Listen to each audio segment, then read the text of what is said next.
Fire গেমের সবথেকে বড় এবং গেমের সবথেকে সেরা ওবি আপডেট। এই আপডেটে ক্লকনার থেকে পিক পর্যন্ত সবকিছুর পরিবর্তন হয়েছে। গেমের মধ্যে নতুন নতুন এত নতুন ফিচার এসেছে, না দেখলে তোমাদের মাথা নষ্ট হয়ে যাবে। এবং গ্যানা ফ্রি ফায়ার এমন একটি ক্যারেক্টার লঞ্চ করবে যে ক্যারেক্টার এবিলিটি শুনলে তোমাদের মাথা নষ্ট হয়ে যাবে। এই ক্যারেক্টারের মাধ্যমে তুমি টেলিপুট করে এনিমিকে দেখতে পারবে, এনিমি দেওয়ালের বাইরে থাকুক অথবা ভিতরে। এই ক্যারেক্টার ইউজ করে টেলিপুটের মাধ্যমে যে কোনো লোকেশন এনিমিকে খুঁজে বের করতে পারবে। শুধু তাই না, এবং গেমের মধ্যে দেখা যাবে নতুন একটি কার্ড। আজকের এই ভিডিওতে OB47 আপডেটের টপ 15 চেঞ্জেস দেখতে পারবে। OB47 আপডেটের সম্পূর্ণ ডিটেইলস একসাথে। তাহলে চলো শুরু করা যাক। নাম্বার 15 যে গ্যানার ওবি আপডেটের পরিবর্তন লক্ষ্য করা যায়। প্রথম লগইনে কাস্টমাইজ একটা ফিচার। আগে নতুন কোন প্লেয়ার লগইন করলে এটার কাস্টমাইজ সিস্টেমটা অন্যরকম দেখাতো। নতুন ডিজিটে এটা আর একটু কাস্টমাইজ করেছে। নতুন কাস্টমাইজ ফিচারে যে পরিবর্তন এসেছে তা তোমাদের সামনে রয়েছে। প্রথমটাতে ইনএক্সপেরিয়েন্স, দ্বিতীয়টাতে এক্সপেরিয়েন্স এবং তৃতীয়টাতে পেট্রিয়ান। ইনএক্সপেরিয়েন্স নিয়ে কেউ যদি স্টার্ট করে তাহলে অটোমেটিক তাকে ট্রেনিং এ নিয়ে যাবে। যদি এক্সপেরিয়েন্স দিয়ে স্টার্ট করে তাহলে নরমাল মেকানিজমে নিয়ে যাবে। পেট্রিয়ান দিয়ে স্টার্ট করলে সরাসরি তাকে গেমে নিয়ে যাবে। তবে যাই হোক, এই নতুন ফিচারটা আমার কাছে খুব ইন্টারেস্টিং লাগছে। নাম্বার 14। ওকে, নাম্বার 14 আসে ফ্রি ফায়ারের 12 ম্যাপের পরিবর্তন। OB47 আপডেটে গ্যানা 12 ম্যাপের সম্পূর্ণটা পরিবর্তন করেছে। উইন্টার ইভেন্ট হিসেবে ম্যাপের বিভিন্ন জায়গাতে বরফ ছুটিয়ে আছে। বিভিন্ন জায়গাতে বললে ভুল হবে, গেমের প্রায় 99% এই ম্যাপের মধ্যে সম্পূর্ণ বরফ করে দেওয়া হয়েছে। এর আগের ভিডিওতে বলছিলাম যে উইন্টার ইভেন্টে ম্যাপের পরিবর্তন হতে চলেছে, এবং প্লেন থেকে দেখা যাচ্ছে যে 12 ম্যাপের সম্পূর্ণটাকে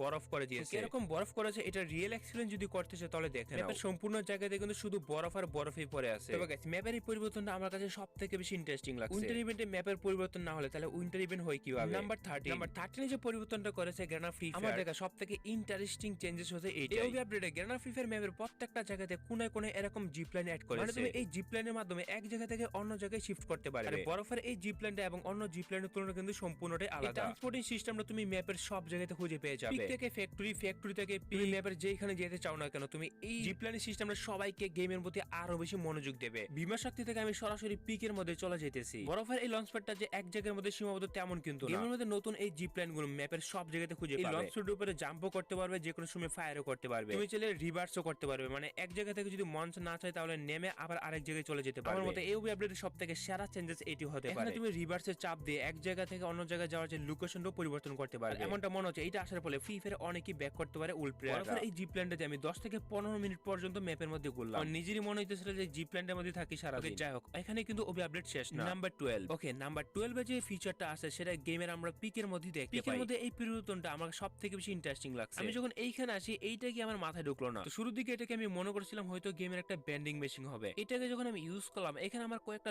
লোকেশন দেখাইলো। এখানে বিমা শক্তি, পিক এবং পচিরকের মধ্যে 3টা লোকেশন অ্যাড হয়ে গেল। ওই 3টা জায়গাতে কয়টা এনিমি আছে এটা লোকেশন শো করে দেবে। শুরুর দিকে এই নতুন ফিচার নিয়ে আমি নিজেও কনফিউজ ছিলাম যে এইটা রেকর্ডিংটা কমপ্লিট করার পর আমি কিছু বুঝলাম না, বাট ভিডিও বানানোর পর রেকর্ডটা কমপ্লিট করার পর আমি বুঝতে পারি যে এইটা হচ্ছে একটা লোকেশন ব্যান্ডিং মেশিন। যে জায়গাগুলোতে তুমি এগুলো পাবা এবং ওইটা যদি তুমি ইউজ করো, ওই জায়গাতে লোকেশন মার্ক হয়ে যাবে এবং ওইখানে কয়টা এনিমি আছে ওইটাকেও তোমাকে বলে দেবে। তুমি যদি খেয়াল করো তাহলে দেখতে পারবে এটা কিন্তু পুরোপুরি ব্যান্ডিং মেশিনের মতো। এই লোকেশন মেশিনটি পুরো নয়, ফিরে আসতে 1 থেকে 1.5 মিনিটের মতো সময় লাগে। এটাকে আমরা আরো একবার ইউজ করে দেখবো যে আসলে কাহিনীটা কি করে। এই মুহূর্তে আমি ক্লিক করবো ইউজ ইট। ইউজ করার সাথে সাথে আবারো 3টা জায়গায় 3টা লোকেশন পড়ে গেল। এবং এখানে যদি আমি তোমাদেরকে জুম করে দেখাই, দেখো যে প্লেয়ারের উপরে কিন্তু 0 দেখাইতেছে। দ্যাট মিন্স ওই লোকেশনগুলোতে কোনো রকম প্লেয়ার নেই। এখানে ব্যান্ডিং মেশিন এর বদলে দিয়ে রাখছে লোকেশন মেশিন। তবে হ্যাঁ, এই বিষয়টা আমার কাছে খুবই ইন্টারেস্টিং লাগছে। এই চেঞ্জেসটাকে তুমি কোনোভাবে খারাপ বলতে পারবে না। Changes number 11। নাম্বার 11 এর যে পরিবর্তনটা দেখা যায়, দৌড়ানোর স্ট্রাকচার, জাম্প করার স্টাইল, ফায়ার করার স্ট্রাকচার এবং বসার স্ট্রাকচার। আমাদের স্ক্রিনের উপরে যে স্ট্রাকচারটা বেঁচে থাকে, মানে গেম প্লে কন্ট্রোল করার। দেখো আমার যে রান করার বাটন আছে এইটা দেখো হলুদ হয়ে আছে। আমি যখন জাম্প করতেছি, জাম্প বাটনটা ক্লিক করার সাথে সাথে একটা ইউল কালারের অ্যানিমেশন শো হইতেছে এবং ক্লিক করার সাথে সাথে একটা শাডোর মতো কিছু একটা ফিল হয়। অপটিমাইজেশনটাকে বলা বোঝানো কিছু না, এটা নতুন অপটিমাইজেশন করেছে। এখানে সামনাসামনি দেখতেছো, এখানে জাম্প বাটনে ক্লিক করলে কি রকমটা ফিল হইতেছে। গেমের একটা সিম্পল চেঞ্জেস বাট অনেক ইউজফুল।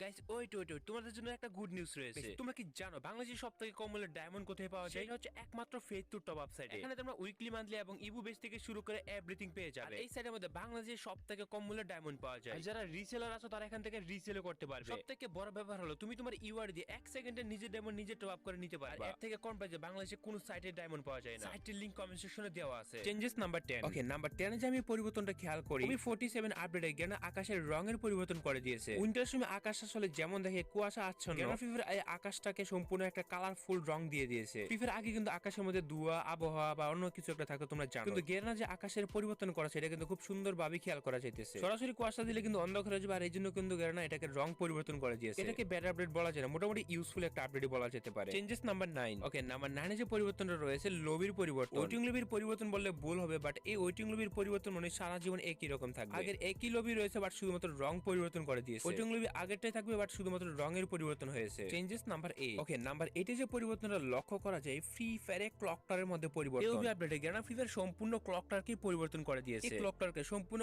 বরফে আচ্ছন্ন করে দিয়েছে। ক্লক টাওয়ারে নতুন অনেক কিছু অ্যাড হয়েছে, যেটা আমি তোমাদের এখন দেখাচ্ছি। খেয়াল করলে বুঝতে পারবে ক্লক টাওয়ারের ছাদে উপরে নিচে সব জায়গাতে কিন্তু শুধু বরফ আর বরফই পড়ে আছে। এই ক্লক টাওয়ার এবং আগের ক্লক টাওয়ারের সাথে কি তোমরা কোনো পরিবর্তন খুঁজে পাও? এখন অনেকে বলবে না পার কি আছে ভাই, দেখাই তো যেতেছে সবকিছু পরিবর্তন হয়ে গেছে। কিন্তু শুধু কিছু কিছু জায়গায় দেখাইতেছে, বাট আসলে 12 ম্যাপের সম্পূর্ণটাই গ্রেনা পরিবর্তন করে দিয়েছে। ক্লক টাওয়ারের মধ্যে এক জায়গা থেকে অন্য জায়গায় খুবই ইজিলি স্ট্যান্ডিং করা যায় এবং স্নোতে আসে যা তোমাদের সামনে দেখা যাইতেছে। তবে আলাদা আলাদা ভাবে পরিবর্তন হচ্ছে শুধু ক্লক টাওয়ারের মধ্যে। ক্লক টাওয়ারের মধ্যে গ্রেনা ক্রিসমাসের কয়েকটা গাছ এড করেছে, দেখতে পারতেছো। এটা ক্রিসমাস ইভেন্ট হয়তো দেখা যেতে পারে। ক্রিসমাস ইভেন্ট গুলো হয়তো আমরা অনেক বাংলাদেশিরা নাও বুঝতে পারি, তবে ইউরোপিয়ানদের জন্য এবং আমেরিকা এবং ইংলিশ কান্ট্রি গুলোতে এই ক্রিসমাস ইভেন্টটা খুবই গুরুত্বপূর্ণ ভাবে পালন করা হয়। ক্রিসমাস ইভেন্টটা ইউরোপিয়ান এবং খ্রিস্টানদের বড় একটা ফেস্টিভ্যাল। তবে হ্যাঁ, এই ক্রিসমাস ইভেন্টের উপরে কিন্তু ক্লক টাওয়ারের একটা পরিবর্তন হয়েছে। দেখো এখানে একটা নতুন গেট এড করেছে। গেটের যে নিচের দিকে কয়েকটা গাছ রয়েছে এবং এটা নতুন কিন্তু অ্যাড করেছে। স্নোফলের কারণে যে গাছগুলো বরফ আচ্ছন্ন হয়ে যায় এইটার মধ্যেই দেখা যায়। নরমালি ইউরোপ কান্ট্রিগুলোতে এমন অনেক গাছ দেখা যায়, ওই গাছগুলোর মধ্যে লাইট লাগিয়ে ক্রিসমাস ইভেন্টটা তারা পালন করে থাকে। তবে ক্রিসমাস ইভেন্ট সম্পর্কে আমার তেমন বেশি ধারণা নাই, এটা কেন উদযাপন করে বা তেমন কি কারণে কি বা কি তা জানি না। তবে যাই হোক, এটা কিন্তু গ্রেনা ফ্রি ফায়ার ক্লক টাওয়ারে অ্যাড করে দিয়েছে। আমি এমনটা মনে করেছিলাম এটা থেকে ফাটে লুট নিব, বাট না ভাই, এখান থেকে লুট নেওয়ার কোনো অপশন নেই। খোঁজার চেষ্টা করলাম যে এখানে কোনো লুকানোর জায়গা আছে কিনা, না ভাই এখানে লুকানো কিন্তু যায় না। Changes number 7। নাম্বার 7 এ যে পরিবর্তন এবং নতুন ফিচারটা লক্ষ্য করা যায় সেটা হচ্ছে গেমের মধ্যে নতুন একটা ম্যাপে বিভিন্ন জায়গায় তোমরা এরকম কারের লোকেশন দেখতে পারবা। ওইটা কিন্তু আলাদা একটা কার। এই লোকেশনে যদি তোমরা যাও নতুন একটা কার পাবে। লোকেশন গুলো এরকম একটা কারের সিম্বলের মতো দেখা যাবে। তো এটা যদি তুমি ইউজে চাপ দাও তখন তুমি দেখতে পারো যে এই